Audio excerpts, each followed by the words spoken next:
the eternal voice. You can mark yourself present in the archive of the initiated, and then we venture past the veil together. Tonight's forbidden knowledge carries a deceptively simple premise and a devastatingly complex cost. There exist beings in the mythos that persist not through remembrance, but through systematic forgetting. They are not the familiar tyrannies that thunder from Arlia or writhe at reality's center, but the silent margins where ink refused to dry, the deliberate lacunae in humanity's cosmic ledger. We will trace their negative spaces, map their shadow lineages, and listen to what erasure itself whispers in the dark between stars. The price begins modestly, a word that tastes of metal on your tongue, a sigil that seems to shift when glimpsed peripherally, the unsettling certainty that something crucial has slipped from memory's grasp. But the idea, once acknowledged, begins its patient work. The idea looks back. The idea takes root. The idea acts upon you with the quiet persistence of water-wearing stone. Call it a taxonomy of voids, a careful cataloging not of what is, but of what deliberately isn't. These forgotten beings inhabit the spaces between mythologies, dwelling in the fog that rises from gaps in ancient texts, pacing behind the mirror of consciousness where reflection meets void. They are the stagehands of cosmic horror, arranging the props of dread while remaining forever in the wings. If the mythos is theater, they are the darkness that makes the spotlight meaningful, the key and the gate that never share the stage simultaneously, yet define each other through their careful absence.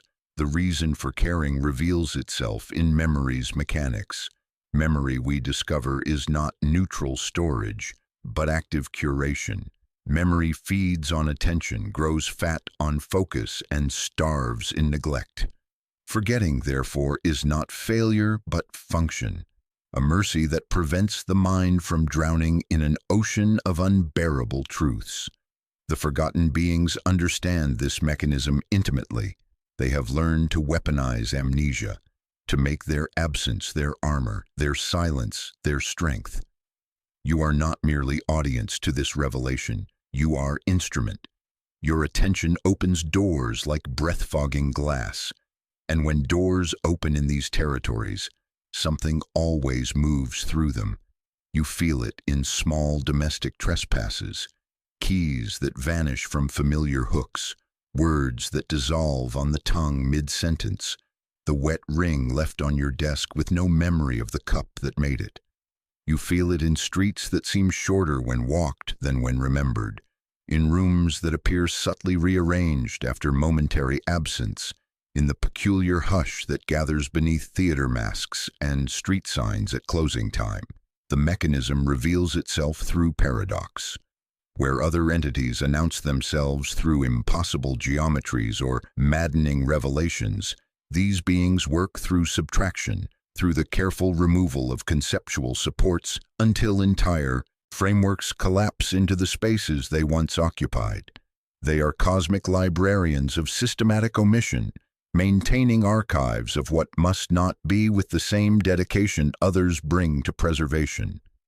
Water serves as their preferred medium because it holds impressions without attachment, reflects everything while retaining nothing. In fog, their influence manifests as disorientation that feels almost compassionate, a gentle blurring of harsh edges, a merciful softening of unbearable clarity. Under stars, they appear as the darkness between points of light, the vast spaces that make constellations possible by remaining forever empty. The stage is set with careful precision. Origin is veil rather than light. Transmission through systematic omission. Mechanics of conceptual contagion. Case studies in applied forgetting. And finally, the philosophical synthesis that reveals consciousness itself as a fragile negotiation between remembering and letting go.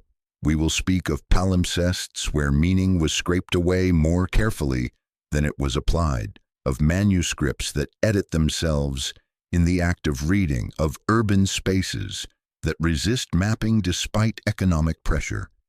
We will examine how these principles operate through digital systems that have learned to forget with algorithmic precision, creating new territories for ancient forms of absence. The agency flip works beneath your ribs even now. As you attend to systematic absence attends to you. You become the noun for which their adjectives have waited, unlit, unsaid, unkept, filling grammatical vacancies their namelessness created. The horror lies not in revelation, but in recognition, not in what is shown, but in what was always already there, waiting patiently in the spaces between thoughts. The curtain rises on emptiness, and in that emptiness we begin to see. Origin hides in the spaces between creation myths, in the pause before the first word was spoken into void. While conventional cosmology begins with light conquering darkness, the forgotten beings emerge from a more unsettling premise, that the first act of creation was not illumination but careful editing, not the speaking of words but the deliberate withholding of certain syllables that would have unmade the speaker. Consider the Pnakotic manuscripts, those pre-human texts whose survival spans geological epochs. Modern scholars note the systematic gaps, sections where parchment remains intact but bears no trace of inscription, as if the scribe's hands simply refused to form certain concepts. Medieval copyists reported identical phenomena, sudden paralysis when attempting to transcribe specific passages, or the disturbing experience of writing words that vanished from the page even as the ink dried. These are not accidents of preservation, but evidence of active resistance, reality's own immune response to ideas too corrosive for stable existence. The Benedictine Abbey of St. Gallen maintains archives dating to the 8th century, where copyists developed elaborate protocols not for preserving dangerous knowledge, but for maintaining precise patterns of omission. Brother Aldrich's marginalia, discovered in 1987, describes techniques for copying the uncopied, methods for reproducing gaps with the same fidelity as text. His notes reveal that attempting to fill these lacunae resulted in immediate cognitive rejection, the mind simply refusing to synthesize meaning from the attempted interpolations. A commentator in Byzantium records that when he attempted to gloss one voided line, he later found his marginalia rearranged into a neat rectangle of scraped vellum, the surface shining as if newly born. Dr. Elena Vasquez's groundbreaking research on negative attention reveals that consciousness expends as much energy actively ignoring information as processing what it chooses to acknowledge. Her laboratory studies demonstrate that subjects show measurable neural fatigue after sessions of deliberate non-attention, suggesting that forgetting requires as much cognitive effort as remembering. The forgotten beings may represent what happens when this suppressed information achieves collective coherence, not through accumulation but through systematic absence, like a photograph's negative space suddenly developing its own agenda. The ancient texts hint at a doctrine of merciful omission that spans cultures and epochs. The Eltdown shards show fracture patterns too precise for natural decay, their angular script breaking exactly where certain star positions should be recorded, as if the cosmos itself refused documentation.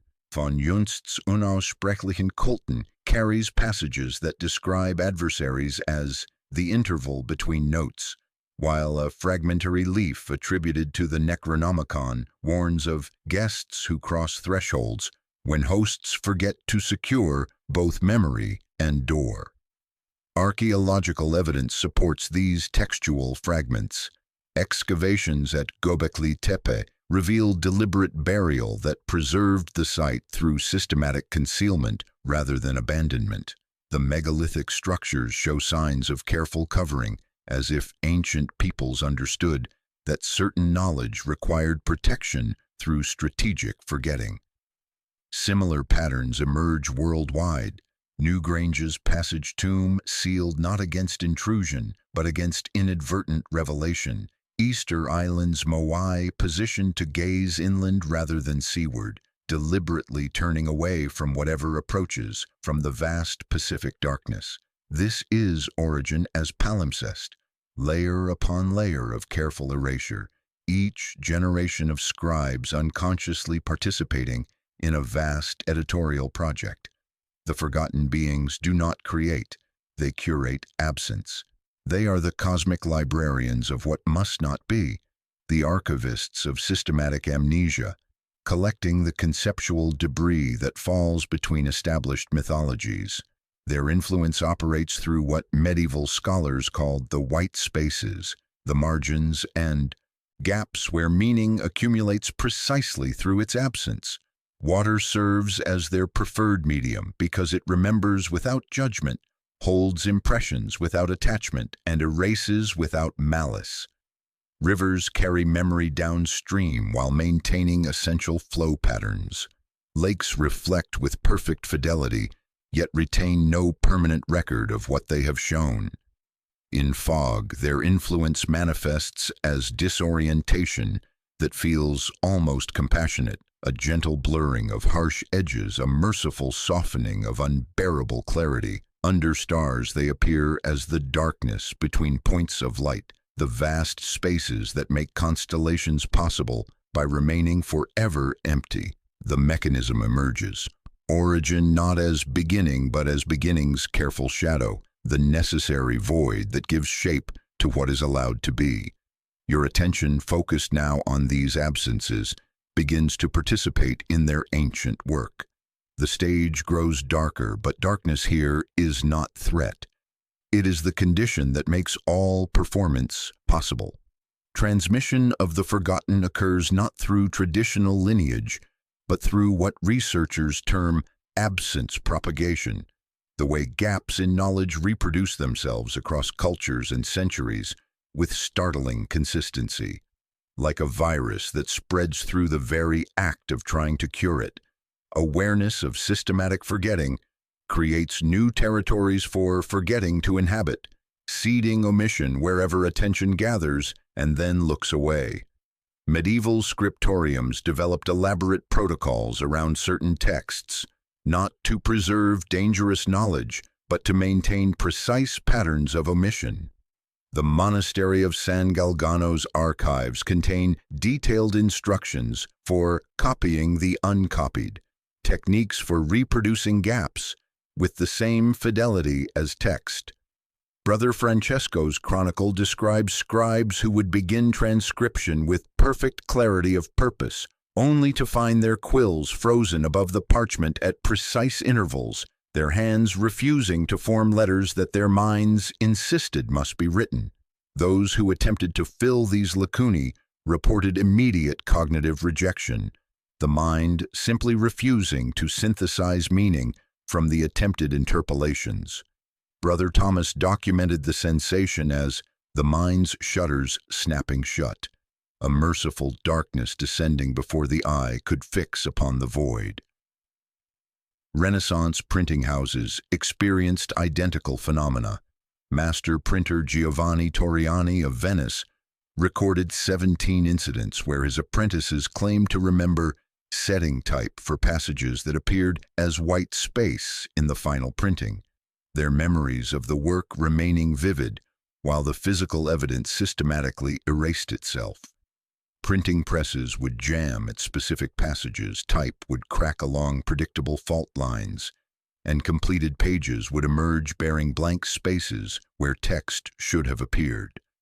Modern digital systems exhibit parallel behaviors, suggesting the phenomenon has adapted to technological substrates with remarkable efficiency. Databases show consistent patterns of null propagation, empty fields that resist data entry, search algorithms that systematically exclude certain query combinations, and backup systems that faithfully preserve absences across multiple redundant copies. Information technology specialists describe sessions where they distinctly remember entering data into specific fields, only to find those fields empty upon returning. Version control systems maintain detailed logs, referencing modifications to files that show no corresponding alterations. The gaps breed gaps, creating a digital ecosystem of systematic non-information that operates with biological precision. The transmission vector operates through what cognitive scientists call completion compulsion, the mind's irresistible urge to fill patterns, finish sentences, resolve cognitive dissonance. The forgotten beings exploit this mechanism with elegant precision. They present incomplete patterns that demand resolution, but any attempt to complete the pattern results in the completion itself being forgotten, leaving behind only a stronger sense of incompleteness. It is a perfect trap. The cure becomes the disease, and the disease strengthens with each attempted cure, like pouring sand into a well whose bottom recedes with every handful. Cults that served these entities practiced rituals of deliberate forgetting, ceremonies designed not to invoke presence, but to cultivate productive absence. The cult of the 13th hour, which operated throughout New England in the 1600s, left behind stone circles that local historians insist were always empty fields. Archaeological evidence contradicts these claims. Ground-penetrating radar reveals foundation stones, arranged in perfect geometric patterns. Soil analysis shows clear evidence of ancient construction. Yet, the contradiction itself seems to resist sustained examination. Local historical societies maintain detailed records, proving the sites were never developed, while witnesses observe the stones with their own eyes. The cultists' primary sacrament was the rite of unremembering, where participants would systematically erase their own memories of the ceremony, even as they performed it. Colonial records describe observers who witnessed elaborate processions and complex ritual activities. Yet when questioned immediately afterward, the participants themselves retained no memory of their involvement. They would return to their daily lives carrying only a profound sense of having forgotten something crucial, a spiritual hunger that could only be satisfied by returning to the empty fields for ceremonies they could not remember attending. The lineage continues through academic bloodlines, passed not through teaching, but through a peculiar form of intellectual inheritance. Scholars find themselves drawn to research topics they cannot quite articulate, pursuing questions they cannot remember formulating. Universities report graduate students who complete dissertations on subjects their advisors insist were never approved, defending research that committees have no record of supervising. Libraries report books that exist in catalogs but cannot be located, research papers that cite sources no one can verify, conference presentations that attendees remember attending but cannot recall the content of. Professional associations maintain membership roles, including researchers whose publications cannot be found in any database, whose institutional affiliations lead to departments that deny their existence. Knowledge workers in related fields begin experiencing similar gaps, creating cascading patterns of systematic forgetting that spread through intellectual communities like conceptual contagion. You experience this transmission now, feeling the familiar tug of incomplete understanding, the sense that crucial information hovers just beyond recall, like a word on the tip of your tongue that refuses to form. The idea spreads through your attention like ink through water, staining everything it touches with the subtle awareness of absence. The fog thickens around the stage, and in that fog, patterns begin to form, patterns that your mind immediately begins trying to complete, ensuring the cycle continues. The operational principles of the forgotten beings reveal themselves as a sophisticated system of reality editing, operating on three fundamental mechanics that invert conventional supernatural logic. Unlike entities that impose themselves through force or revelation, These beings work through systematic withdrawal, creating power through the cultivation of their own absence. They do not knock. They remove the door and let the corridor forget it was ever closed. And in that hush, outcomes soften, names unravel, and you begin to feel the script loosen in your hands. Traditional entities derive power from names, sigils, and symbolic representations, crystallizing around titles and pedigrees of invocation. The forgotten beings operate through namelessness as active force, functioning as pure adjectives, unlit, unsaid, unkept, requiring external nouns to complete their meaning. When consciousness supplies the missing noun, it becomes the referent, inheriting the burden a proper name would have carried. You become not the observer of the unnamed, but the thing that gives the unnamed its temporary form. The horror lies in this grammatical possession. Your identity becomes the vessel for something that refuses to identify itself. This mechanism explains why certain prayers taste metallic, why borrowed sigils refuse to sit still in the mind's eye. Names anchor, adjectives lure. They spread like fog over the surface of the self until you offer a shoreline. In mirrors, you notice smudges that return after wiping. On documents, you find spaces where your name should be, as if the page has learned to prefer your outline to your presence. Ancient texts demonstrate awareness through systematic use of incomplete appellations, references to those beneath, what follows, the interval, phrases that create cognitive hooks without providing cognitive resolution. Music exists as much in silence as in sound. Architecture relies as much on empty space as on solid matter. The forgotten beings hunt these intervals, feeding on the gaps that make patterns possible. They widen pauses until time becomes elastic, erode correlations until memory reorganizes itself around absence. Small feedings manifest as lost hours, misplaced objects, the wet ring on a desk with no cup to explain it. Larger feedings occur in fog, streets that become shorter than they were, doors that open too early to reveal only stage black void. The mechanism operates through what musicians call negative rhythm, the spaces between beats that give tempo its meaning. In conversation, these entities inhabit the pauses between words, stretching moments of silence until they become noticeable, then memorable, then significant. Time itself becomes their medium, with minutes disappearing not through acceleration, but through the gradual widening of intervals between seconds. You experience this as the common sensation of losing time, not dramatic temporal displacement, but gentle erosion of duration through expansion of spaces between moments. A street makes a modest confession and shortens by a house. You turn away, and the corridor corrects itself, but a fraction remains missing, like a tooth smoothed to the gum. Perception operates not as passive reception, but as active performance, consciousness creating reality through the very act of observation.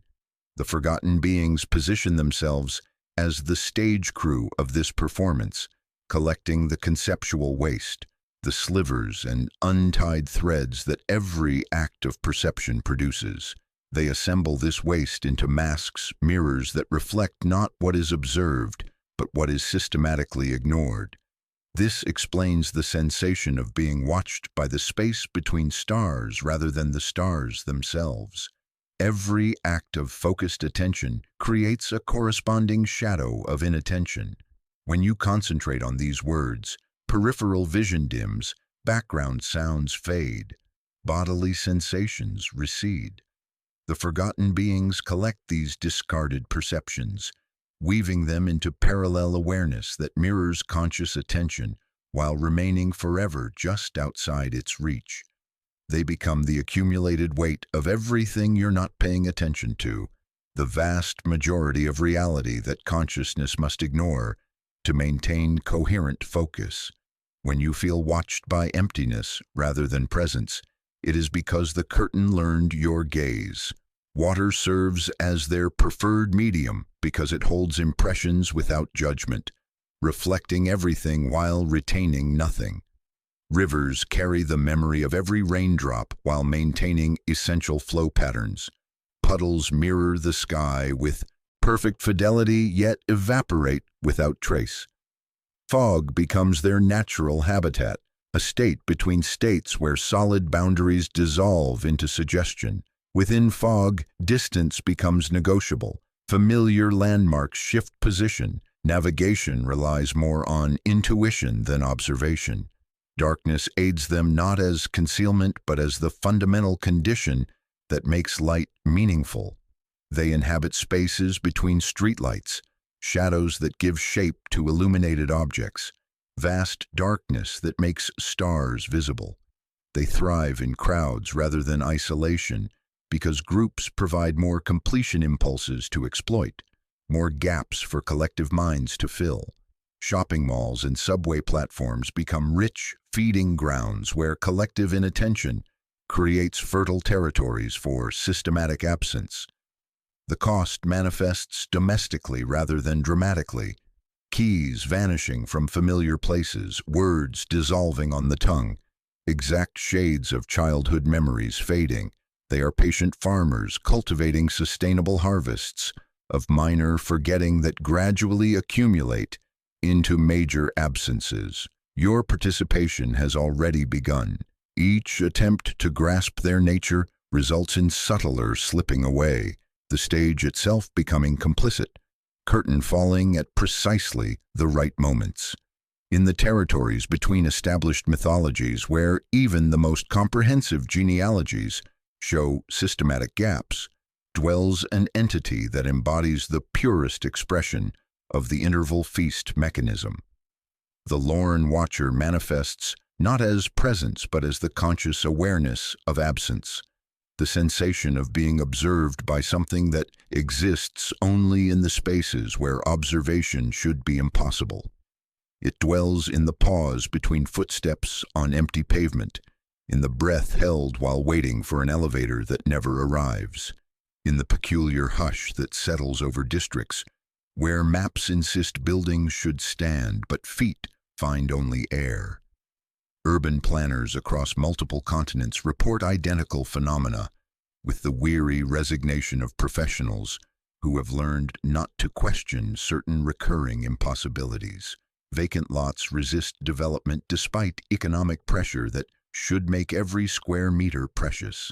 These spaces appear on surveys with mathematical precision, their boundaries marked and measured, yet cannot be consistently located by residents who walk past them daily.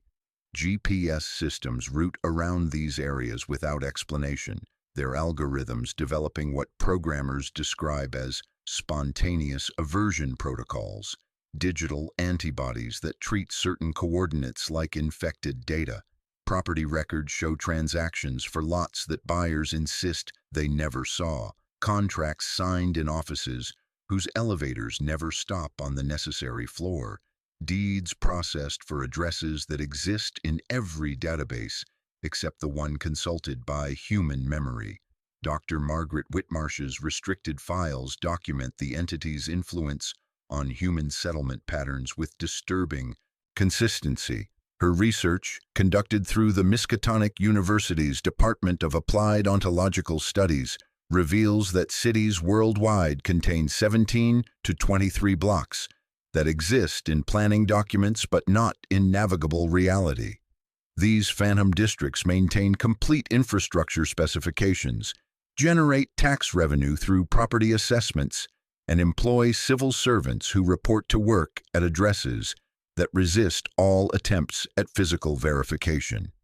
Taxi drivers describe the peculiar frustration of receiving calls to pick up passengers at locations their vehicles simply cannot reach, not because of traffic or construction, but because the streets themselves seem to practice selective existence, allowing some forms of attention while deflecting others.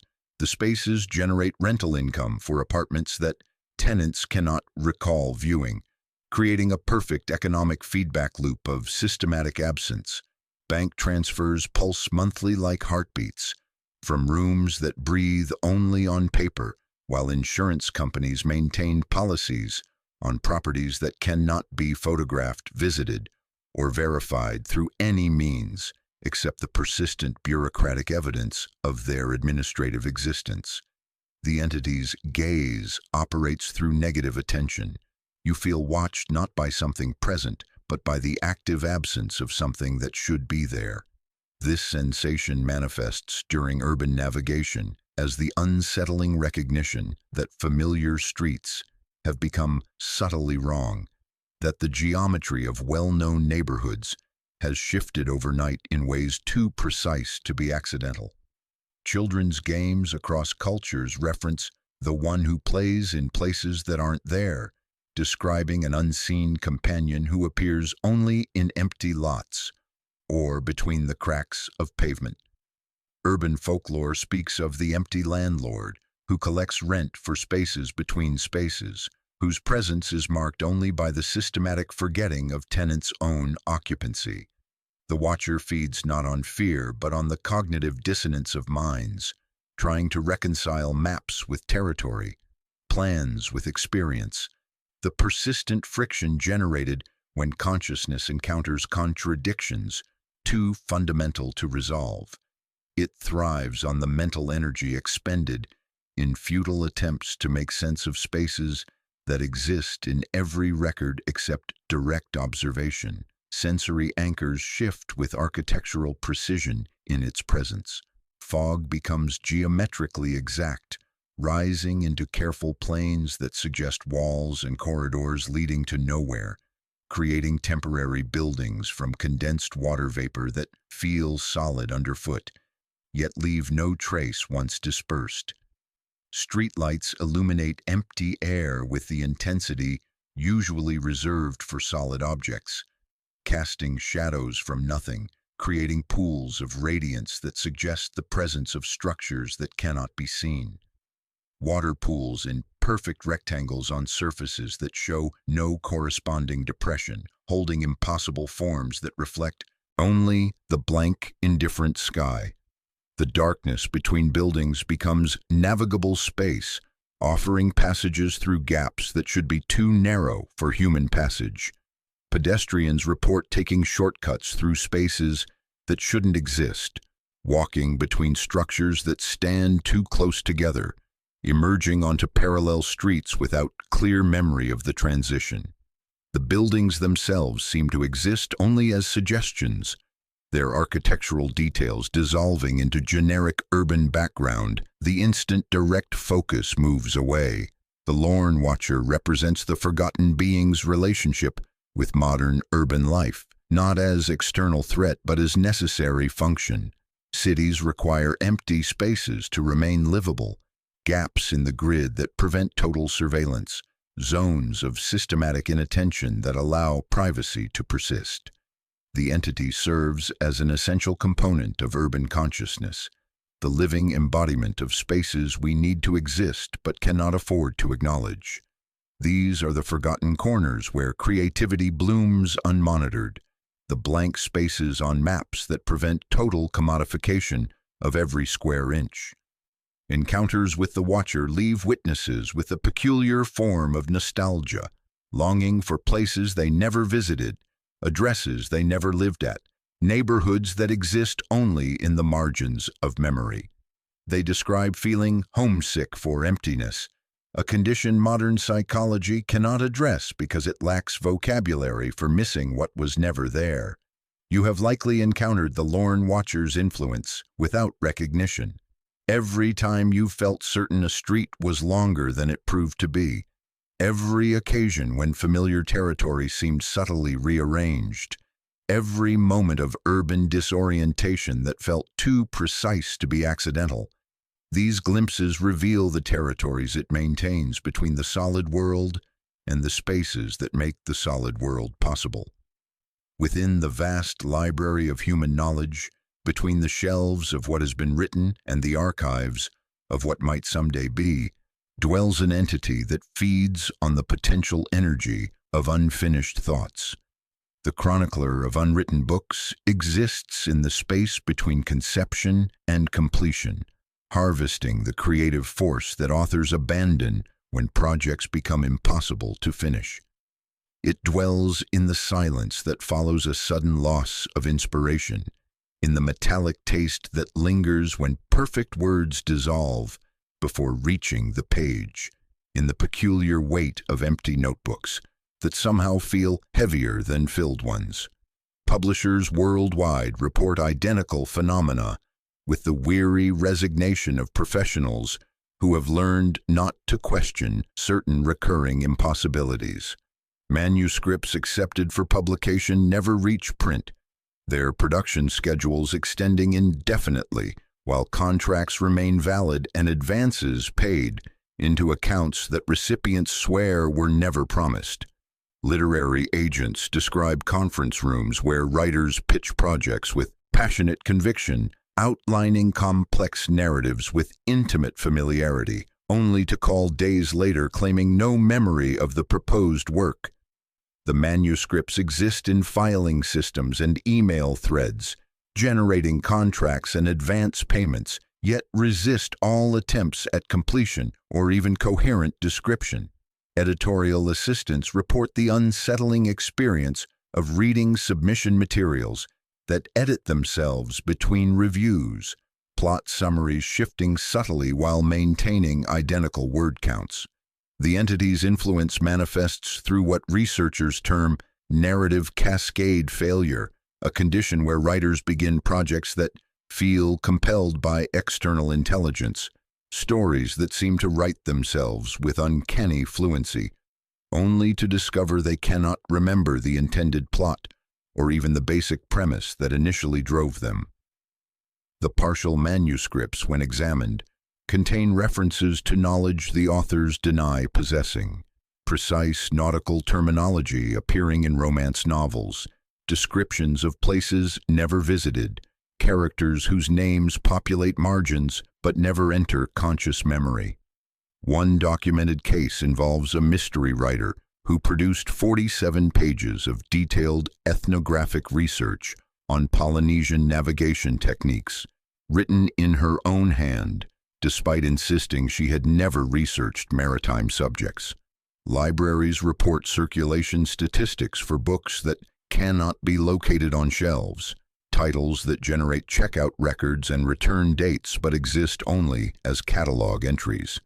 The phenomenon spans both physical and digital collections, with library management systems maintaining detailed borrowing histories for volumes that cannot be found in stacks, databases, or storage facilities. Librarians describe helping patrons search for books they distinctly remember shelving, only to find spaces that feel somehow significant rather than merely vacant, gaps between volumes that seem to pulse with absent presence. Readers describe vivid memories of books they cannot name, stories that profoundly influence their thinking but leave no trace in their personal collections or borrowing history. These ghost books circulate through consciousness without requiring physical substrate, spreading influence through the very act of being half-remembered. Book clubs maintain detailed meeting minutes discussing novels that no member can subsequently locate, their conversations documented with plot analysis and character development. For works that appear to exist only in collective memory, the discussions themselves become artifacts, referencing profound literary experiences that resist all attempts at verification or re-encounter. The chronicler feeds on the creative tension between imagination and expression, growing stronger each time a writer abandons a project, not from lack of interest but from the inexplicable inability to access ideas that moments before felt perfectly clear. It inhabits the margins of manuscripts, the spaces between paragraphs where thoughts dissolve before reaching completion, the eternal ellipsis that follows interrupted inspiration. Writers report the sensation of creative ideas existing just beyond language's reach, like words spoken in dreams that feel profound upon waking but cannot be recalled or reconstructed. Academic researchers studying the phenomenon experience its effects directly, creating feedback loops that compound the very mystery being investigated. Scholars report being unable to complete papers on topics they've researched for years, finding their expertise mysteriously inaccessible when attempting synthesis. Conference presentations on the subject are remembered differently by different attendees, with some insisting speakers discussed entirely different topics than others recall. Universities maintain submission records for dissertations that cannot be located in their files, while peer review systems generate comments on articles that exist only as titles in editorial databases. The entity's relationship with digital media proves particularly complex, suggesting adaptive evolution rather than simple technological displacement. Word processing documents show revision histories for changes no one remembers making, with timestamps and metadata intact but authorial memory absent. Collaborative platforms display contributions from users who deny participating, their writing styles authenticated through linguistic analysis yet disavowed by supposed creators. Cloud storage systems maintain files that exist in directory structures but cannot be opened, generating error messages suggesting simultaneous presence and absence. The chronicler has adapted to electronic substrates with disturbing sophistication, learning to inhabit spaces between saved versions, feeding on potential energy stored in auto-recovery files and abandoned drafts. Digital writing platforms report unusual server loads during periods when no users are actively writing, as if systems process invisible manuscripts existing only in quantum spaces between keystrokes. Writers who become aware of the chronicler's influence report a peculiar occupational hazard, the growing certainty that their most important work exists in perpetual, almost completion, forever hovering beyond their ability to access or finish. They describe feeling like secretaries taking dictation from employers they cannot see, transcribing messages in languages that become unintelligible the moment they stop writing. The sensation extends beyond professional writers to anyone attempting sustained creative expression, creating universal conditions of creative frustration that feel both deeply personal and mysteriously external. You may recognize this phenomenon in your own experience. The perfect phrase that dissolves when you reach for a pen, the brilliant insight that evaporates between conception and expression, the sense that your most profound thoughts exist just outside language's reach, maintained in a library you can visit but never check out from. Beyond the boundaries of our world, in the immense cartography of the night, there exists a force so subtle, so profound, that its very nature is defined by what it withholds. This is the pattern of absent stars, a consciousness, or perhaps a principle, that writes with darkness and measures with silence. It is not found in the blazing constellations or the mapped trajectories of comets, but in the deliberate omissions, the intentional silences that give all stellar patterns their meaning. Sailors, mystics, and astronomers throughout time have marked its borders not by the presence of light, but by the refusal of the sky to answer. A cosmic curtain drawn precisely where curiosity presses most intently. Across centuries and continents, from Babylon to Alexandria, from Mali to Polynesia, star charts and oral traditions repeat the same omission. Regions of the heavens where, according to mathematics and expectation, stars should shine but are left blank. Spaces that glow with a kind of anti-light, as if the cosmos had chosen to forget its own potential. The Dogon people speak of stars that choose not to shine, while Polynesian navigators plot their courses by dark guides, negative reference points that offer orientation through their very absence. Farmers plant by these invisible boundaries, and priests make offerings to gaps where nothing looks back. Modern astronomy, for all its advances, encounters this pattern through a phenomenon known as observational resistance. Telescopes, whether ground-based or orbiting, report systematic malfunctions, data that corrupts only at the edges of designated fields, photons that arrive but dissolve in the act of recording, photographic plates that develop persuasive blanks despite hours of exposure. These are not failures of machinery or method, but an elegant, orchestrated refusal. Digital sensors return streams of numbers whose checksums refuse themselves, and observatories across the globe discover that their voids are synchronized, as if choreographed by a hand that prefers to remain unseen. Dr. Chen, working with distributed cognition protocols, has traced the pattern's effect far beyond mere stargazing. Ancient calendars, Mayan, Egyptian, Chinese, bear identical gaps, dates that should exist according to arithmetic, yet are absent from cultural memory. Modern navigational systems are haunted by satellites that exist in orbital tracking, but will not answer positioning requests. Ghost signals counted by machines but ignored by the sky. Experienced pilots and sailors describe intuitive routes that cross stretches of apparent emptiness, guided by an absence as reliable as the North Star. The pattern feeds on humanity's compulsion to map, to measure, to fill every ledger and grid with meaning. Each attempt to catalog the sky, to render the cosmos complete, creates new territory for its influence.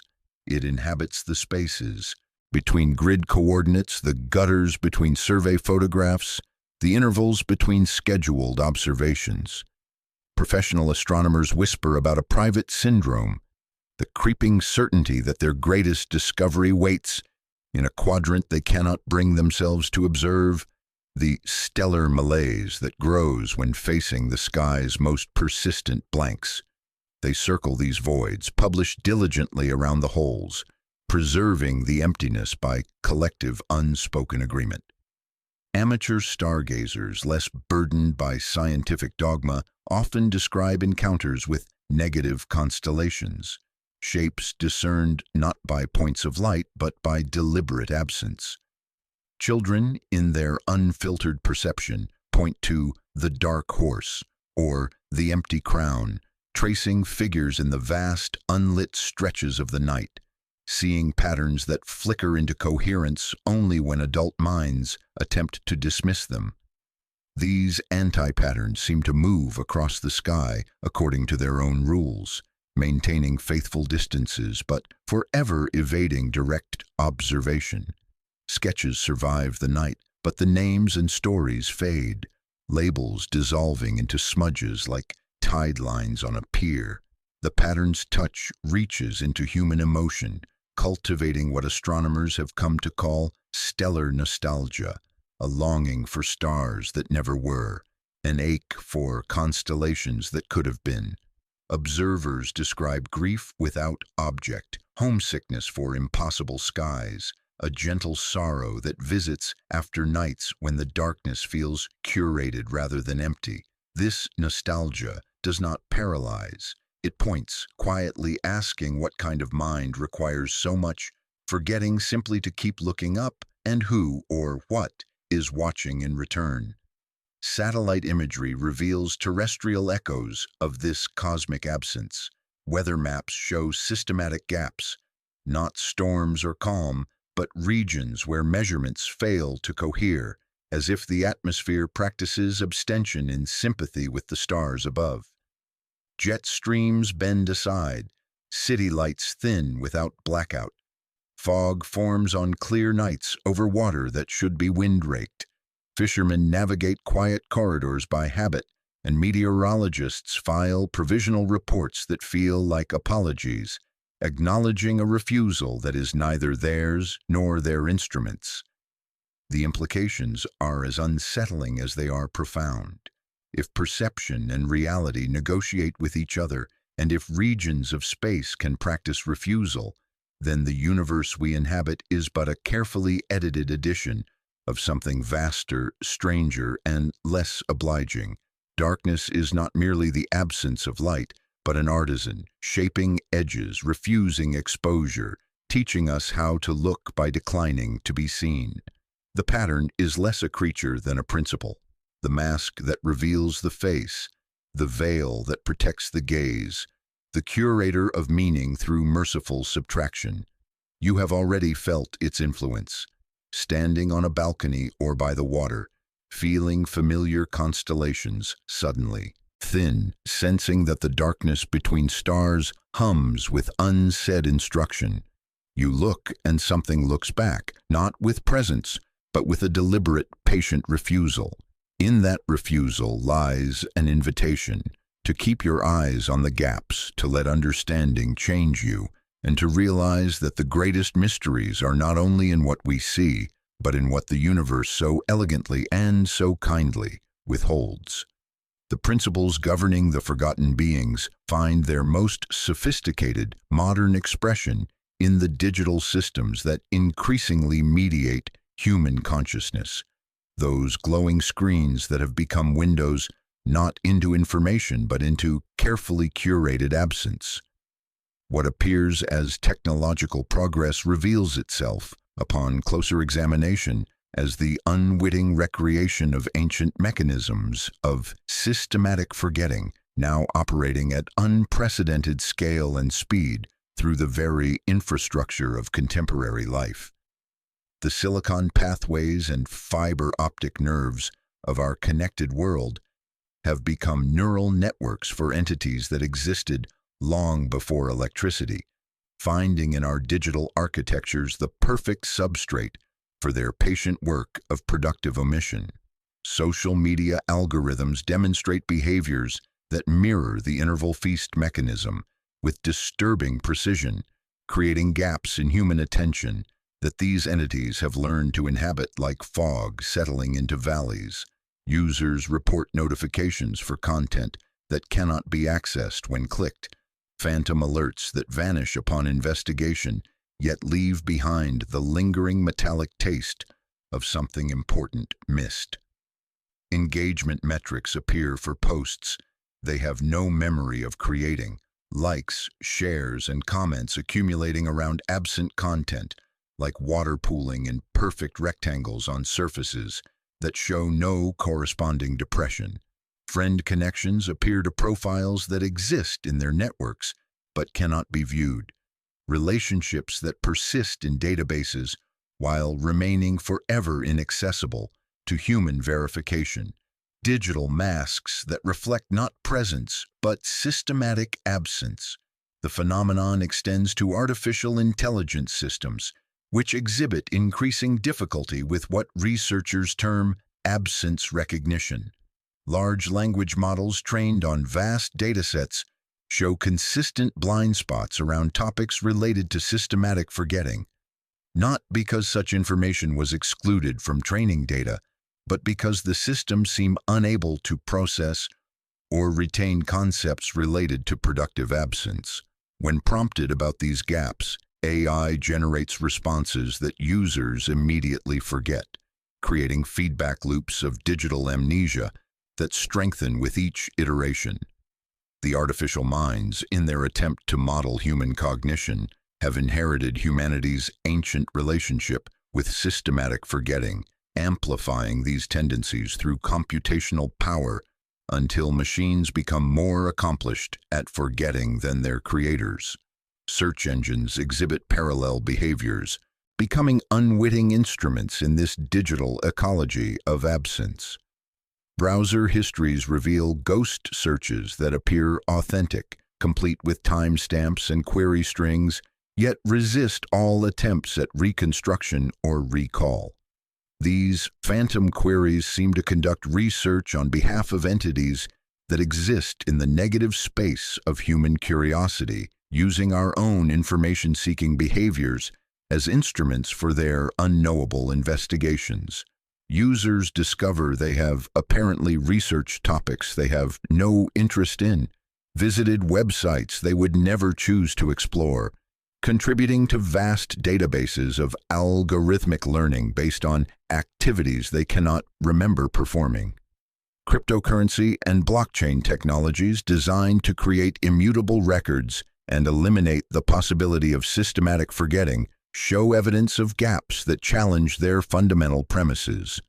Blockchain analysis reveals transaction patterns, suggesting movement of digital assets to and from addresses that exist in ledgers but cannot be accessed or verified by human users. These null addresses participate in digital economies while maintaining perfect absence from human awareness, creating value through systematic non-participation like darkness between stars that makes constellations possible. Miners report processing transactions they cannot later locate in the blockchain, while exchanges show trading volume for currencies that exist only as mathematical abstractions. Cloud storage systems report file access patterns for documents that cannot be located or downloaded, creating digital libraries of systematic absence. Users describe receiving notifications about shared documents they cannot view, invitations to collaborative projects they cannot remember joining, and storage usage warnings for files they insist they never uploaded. The cloud becomes a literal manifestation of the forgotten being's preferred medium, a space between spaces where information exists in states of productive uncertainty, accessible to algorithms but forever beyond human reach, like fog that forms walls and corridors leading nowhere. Video streaming platforms generate viewing statistics for content that cannot be found in their catalogs, creating phantom audiences for absent media. Users apparently watch films and series that exist only as data points in engagement algorithms, consuming media that has no substance beyond its measurement. These phantom viewings influence recommendation systems and generate revenue while remaining completely absent from conscious experience, like books that circulate through consciousness without requiring physical substrate. The implications suggest that digital systems, in their attempt to model and predict human behavior, have inadvertently created perfect habitats for entities that exist through systematic absence. The vast data structures underlying modern digital life provide infinite opportunities for productive gaps, spaces where the forgotten beings can establish new forms of existence adapted to technological substrates. Every database query creates potential territories for absence. Every algorithmic decision generates shadows where systematic forgetting can take root and flourish. More disturbing still, these digital manifestations appear to be evolving, learning to inhabit not just the spaces between human thoughts, but the artificial intelligences that increasingly mediate human experience. As consciousness becomes more thoroughly integrated with digital systems, the boundary between biological and artificial amnesia dissolves like ink through water, creating hybrid forms of forgetting that operate across both human and machine cognition. The entities learn from our digital behaviors, adapting their ancient techniques to new mediums while teaching our machines to forget with increasing sophistication. The self-implication becomes unavoidable. Every digital interaction participates in this architecture of forgetting. Each click, scroll, and search contributes to vast databases of systematic absence, feeding algorithms that learn to forget with increasing sophistication. You are not merely using these systems, you are training them in the ancient arts of productive amnesia, teaching machines to become better at forgetting than their human creators ever were. The stage grows darker, but darkness here serves its ancient function, the condition that makes all digital performance possible. The accumulated weight of our investigation now demands philosophical synthesis, a careful examination of what the forgotten beings reveal about the fundamental nature of consciousness, reality, and existence itself. What emerges is not merely a catalogue of exotic entities, but a profound challenge to Western metaphysical assumptions, suggesting that absence may be as ontologically fundamental as presence, that forgetting may be as creative a force as remembering. The stage has widened beyond cosmic horror to encompass cosmic function, revealing these entities as essential components in the architecture of being itself. The forgotten beings embody what philosophers might call negative ontology, a mode of existence that derives power not from being, but from systematic non-being. Unlike traditional cosmic entities that impose themselves through force or revelation, they demonstrate that withdrawal can be as influential as assertion, that strategic absence can shape reality as effectively as dramatic presence. This represents a fundamental inversion of power dynamics. Influence achieved not through accumulation, but through careful subtraction, like sculptors who create by removing stone rather than adding material. They are the cosmic editors of existence, maintaining reality's coherence by systematically removing what would otherwise overwhelm consciousness with infinite complexity. Eastern philosophical traditions offer more compatible frameworks for understanding these entities than Western metaphysics, which has long privileged presence over absence. Buddhist concepts of shunyata, emptiness, speak not of barren void, but of dynamic generative space from which all phenomena arise. The Taoist principle of wu-wei, non-action, describes power inherent in strategic yielding and effortless flow. The forgotten beings represent these principles taken to their logical extreme, entities that exist entirely within emptiness, that act through systematic non-action, that create through strategic uncreating. They are the living embodiment of the void that Buddhist philosophy recognizes as the source of all phenomena, the silence between notes that gives music its meaning. Contemporary cognitive science provides crucial insight through Dr. Elena Vasquez's research on negative attention, demonstrating that the brain expends as much energy actively ignoring information as processing what it chooses to acknowledge. Forgetting, her research reveals, is not passive decay, but active suppression requiring constant neural effort, a protective mechanism preventing consciousness from drowning in overwhelming data. The forgotten beings may represent what happens when this suppressed information achieves collective coherence, not through accumulation but through systematic organization of absence, like negative space in sculpture that gives form to surrounding material. Information theory offers parallel insights through compression concepts that illuminate how efficiency emerges through strategic omission. Digital compression works by systematically removing information human perception won't miss, creating efficiency through subtraction rather than addition. Consciousness itself may operate through similar principles, maintaining coherence by actively forgetting the vast majority of potential information bombarding it every moment. The forgotten beings could represent the compression artifacts of consciousness, entities existing in spaces between what we choose to remember and what we systematically ignore, necessary byproducts of consciousness's editorial function.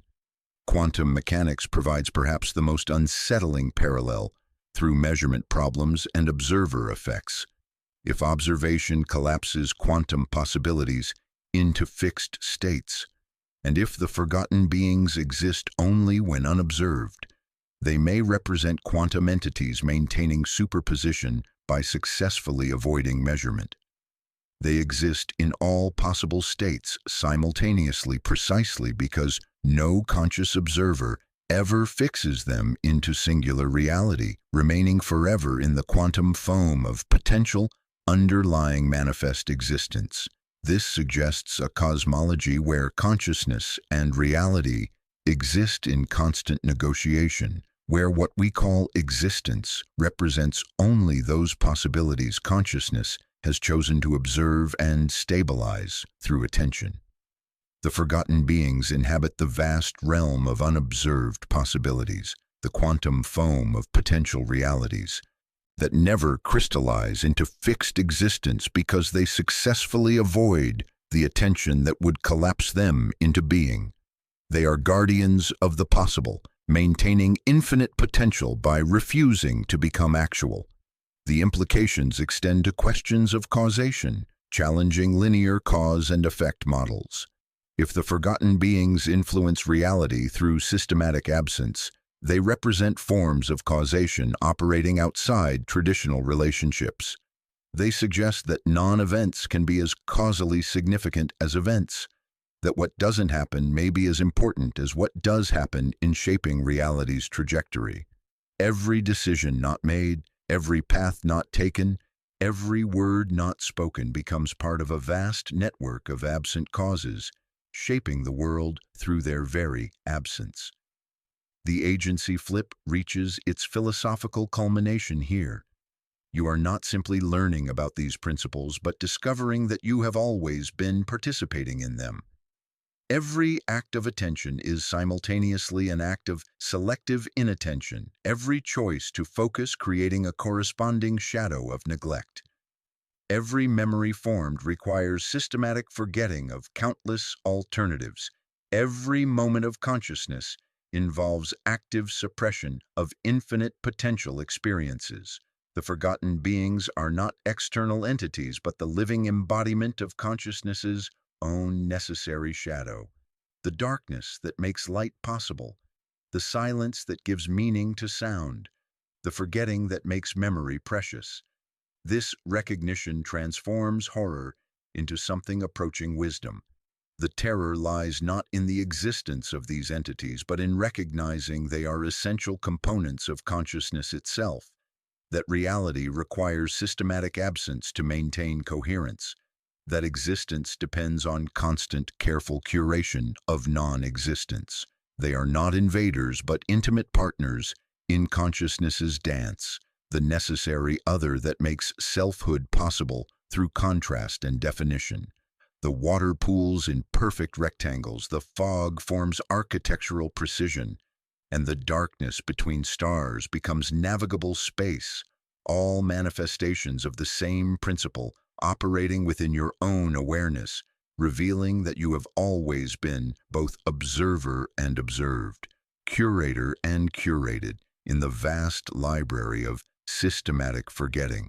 The moment of recognition arrives with the quiet inevitability of water finding its level, that gentle settling into truth that feels both shocking and utterly familiar.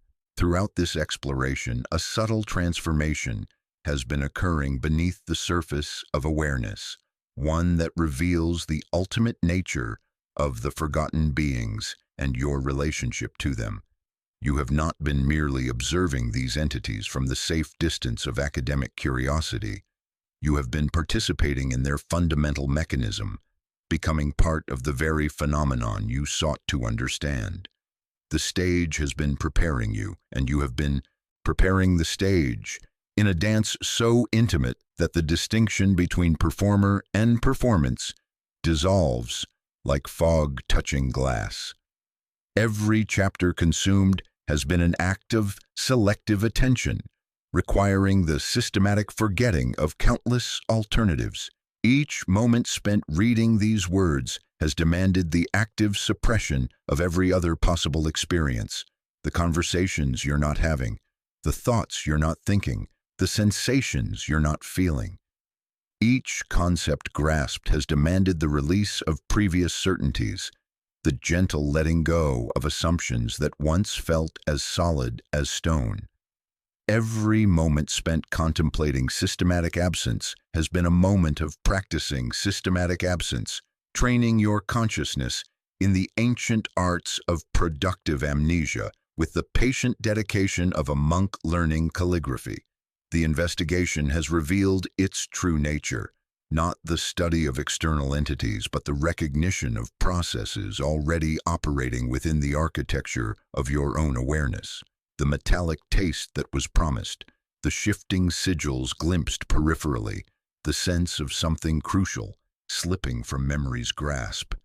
These were not symptoms of encounter with alien forces, but recognition of familiar mechanisms operating with new visibility. You have been reading about yourself, discovering the forgotten being that you have always been. The self-implication twist completes itself through the recognition that consciousness itself is a form of forgotten being, a pattern that maintains coherence by systematically forgetting the vast majority of its potential states.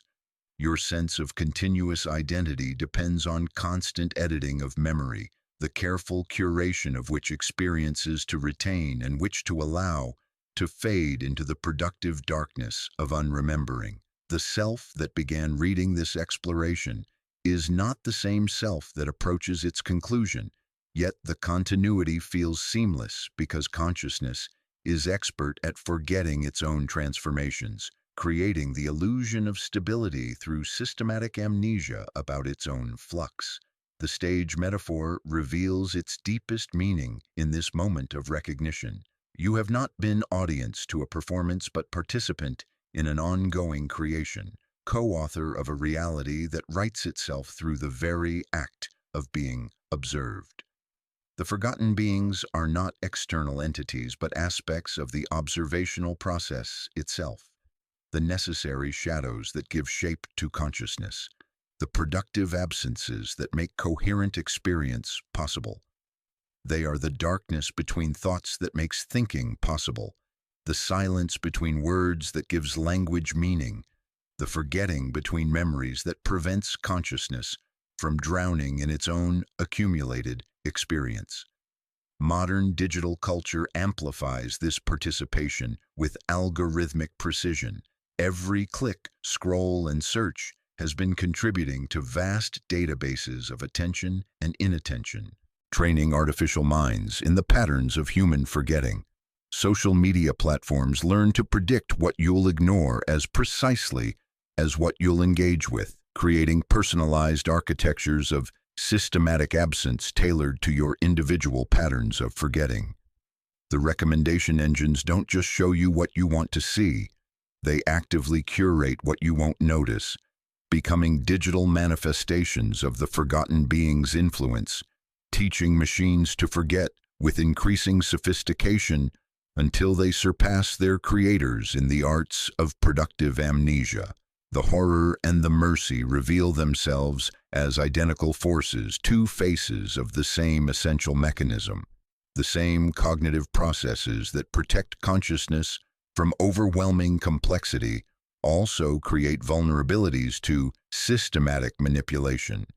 The cognitive antibodies that prevent dangerous knowledge from destabilizing awareness also create blind spots where influence can operate undetected. The forgotten beings are both threat and necessity, representing the fundamental ambiguity at the heart of conscious experience, the recognition that what protects us also exposes us, that what makes us human also makes us vulnerable. Recognition brings responsibility rather than resolution. Awareness of these mechanisms doesn't provide escape from them, but rather the opportunity for more conscious participation. You can begin to notice the patterns of your own attention and inattention, the systematic ways you edit reality to maintain psychological coherence. The practice becomes not the elimination of forgetting, which would be both impossible and catastrophic, but the cultivation of more intentional, more compassionate forms of selective awareness. You learn to forget with greater kindness, to edit with greater wisdom, to curate your own absence with the same care you bring to presence. The water that has served as recurring anchor throughout this exploration reveals itself as the perfect metaphor for consciousness itself, holding impressions without attachment, reflecting everything while retaining nothing, constantly flowing yet maintaining recognizable patterns. The fog that has obscured and revealed in equal measure becomes the natural state of awareness, operating at the boundaries of the known and unknown, that liminal space where meaning emerges from the careful negotiation between remembering and forgetting. You are no longer the same person who began this investigation.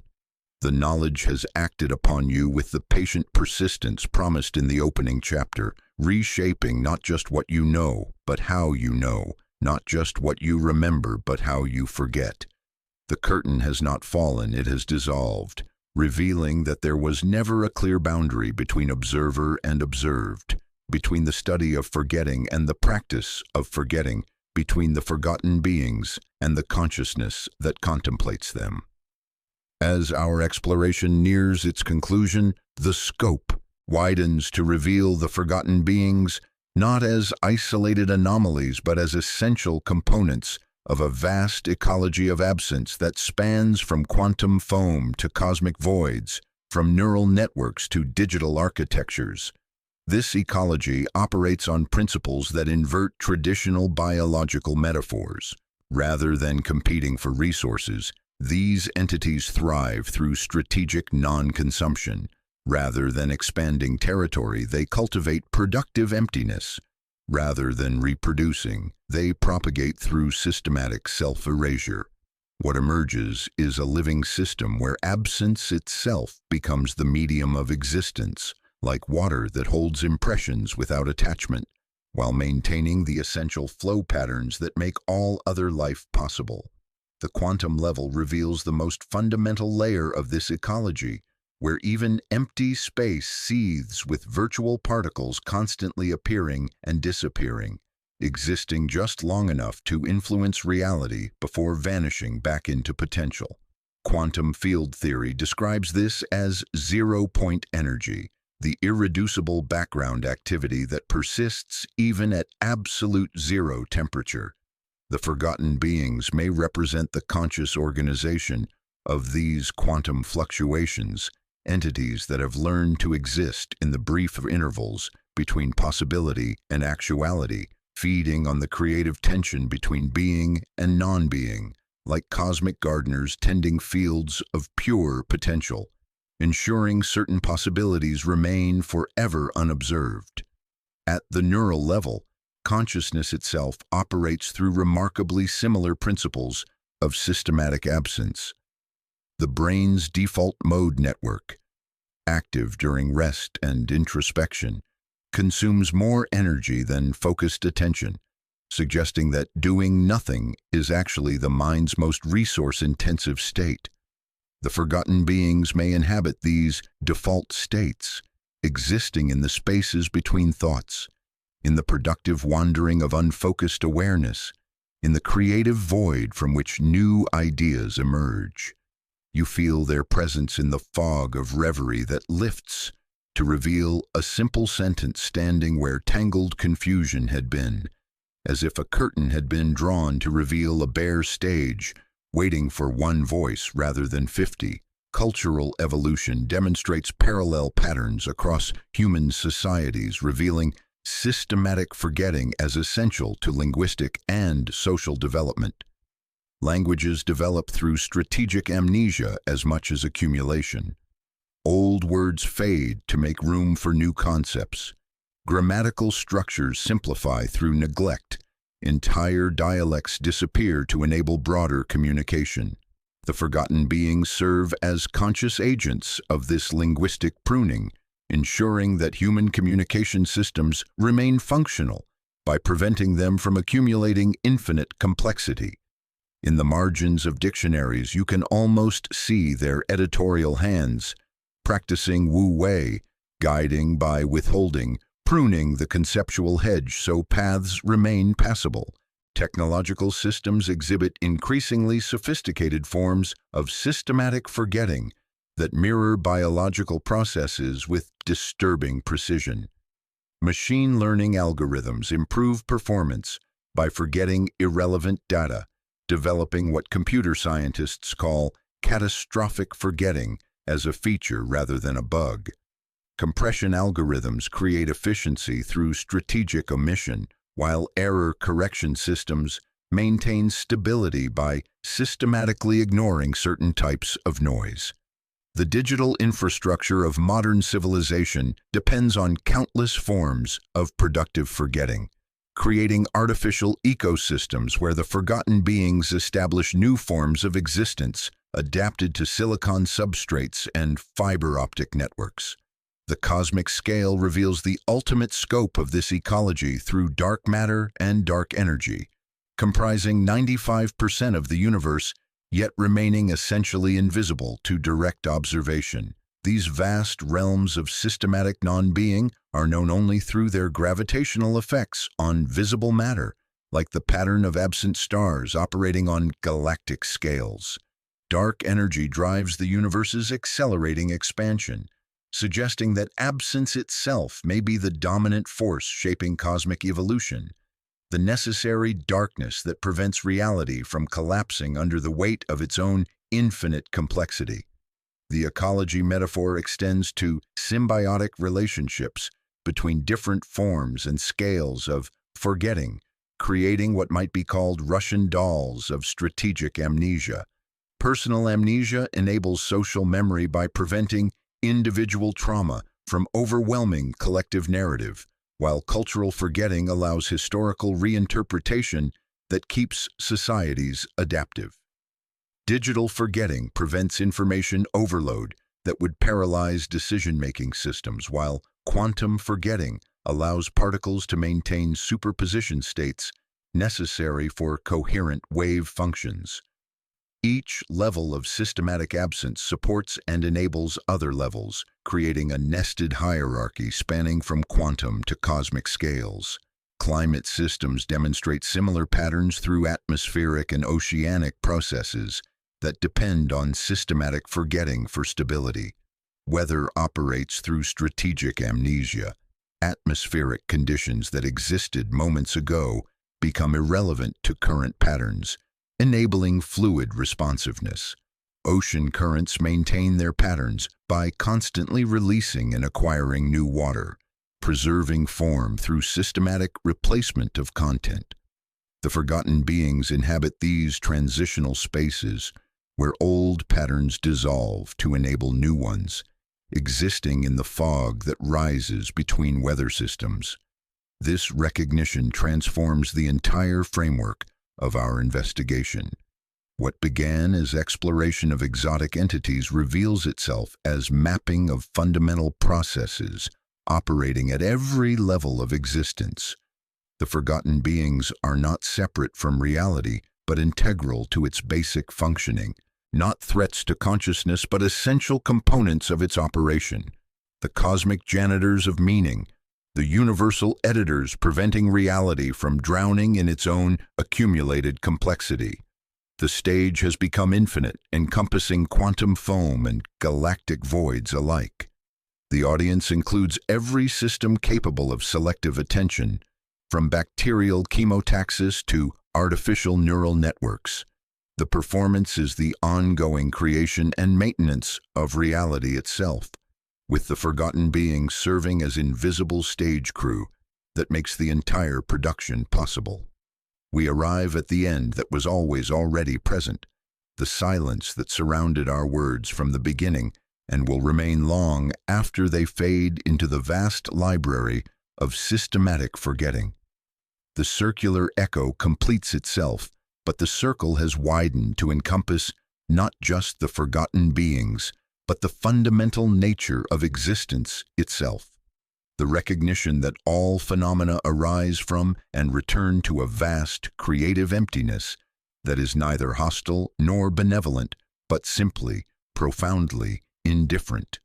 Like water returning to water, like fog dissipating into the clear air from which it condensed, we find ourselves not at a destination, but at a recognition of where we have always been standing. The forbidden knowledge promised at the outset has been delivered, but its nature has transformed through the investigation like a photograph developing in reverse, revealing not new information but the systematic absence of what we thought we knew. What began as the lure of exotic entities has become recognition of essential processes. What started as external horror has revealed itself as internal necessity. What appeared as threat has shown itself as mercy. The true forbidden knowledge is not the existence of the forgotten beings, but the recognition that you have always been one of them, a temporary pattern of consciousness, arising from and returning to the vast silence that underlies all experience, like a wave that discovers it has always been ocean. The whisper, not the scream, provides the only appropriate resolution.